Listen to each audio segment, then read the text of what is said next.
राष्ट्रीय स्वयंसेवक संघ के शताब्दी वर्ष में पूरे भारतवर्ष में हिंदू सम्मेलन आयोजित हो रहे हैं। इनका मुख्य उद्देश्य समाज में समरसता का निर्माण करना है।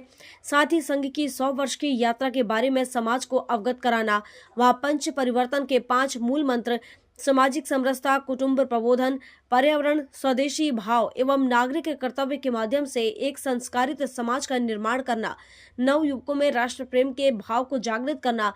परिवार में ये संस्कार आएंगे तो क्रमशः समाज, गांव, नगर में परिवर्तन आएगा और इस प्रकार हमारा भारत देश पुनः विश्व गुरु बनेगा। इसी कड़ी में मनासा खंड में भी हिंदू सम्मेलन के आयोजन हो रहे हैं।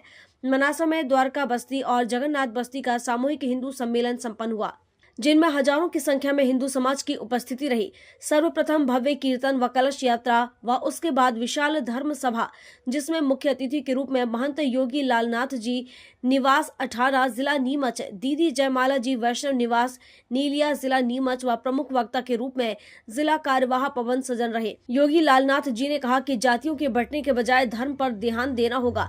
एक एक बच्चे लेकर कहाँ जाओगे, वह रिश्ते ही भूल जाएंगे। इसलिए परिवार पर ध्यान दो, कम से कम 2 से 3 बच्चे होना चाहिए। दीदी जयमाला ने कहा कि बटोगे तो कटेंगे। सनातन साक्षात भगवान है, प्रत्येक हिंदू को मस्तक पर तिलक लगाना चाहिए। हिंदुओं को शिखा बढ़ानी चाहिए। हम सभी कर्म से वर्ण में हैं, न कि जाति से। नारे लगाने से काम नहीं चलेगा, अपने जीवन में ही इसको लाना पड़ेगा। यदि आपको राम सा बेटा चाहिए तो आपको निश्चित ही दशरथ और कौशल्या बनना पड़ेगा।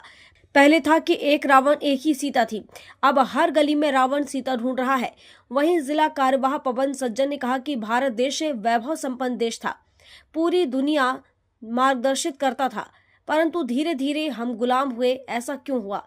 क्योंकि हिंदू समाज में बट गया, जिसका परिणाम हम सभी के सामने है। यदि हिंदू एक मुट्ठी में बंध जाए तो पुनः भारत विश्व गुरु बनेगा। पंच परिवर्तन पर आपने बताया कि जाति से दूर हम सभी को एक बनकर रहना है। पर्यावरण पर उन्होंने कहा कि डिस्पोजल मुक्त जीवन का संकल्प हमें लेना चाहिए। कुटुंब में नवल बहू की अनेकों जगह परिवार से दूर रहने की इच्छा परिवार को तोड़ रही है। चाहे कहीं भी रहो, महीने में एक पूरे परिवार साथ बैठकर भोजन करें।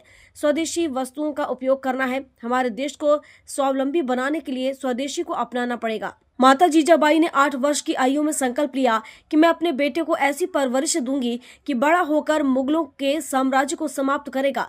समापन के पश्चात सहभोज का आयोजन हुआ। समस्त हिंदू समाज जन ने कार्यक्रम में पूरे उत्साह के साथ सहभागिता की, वहीं हिंदू एकता का परिचय दिया।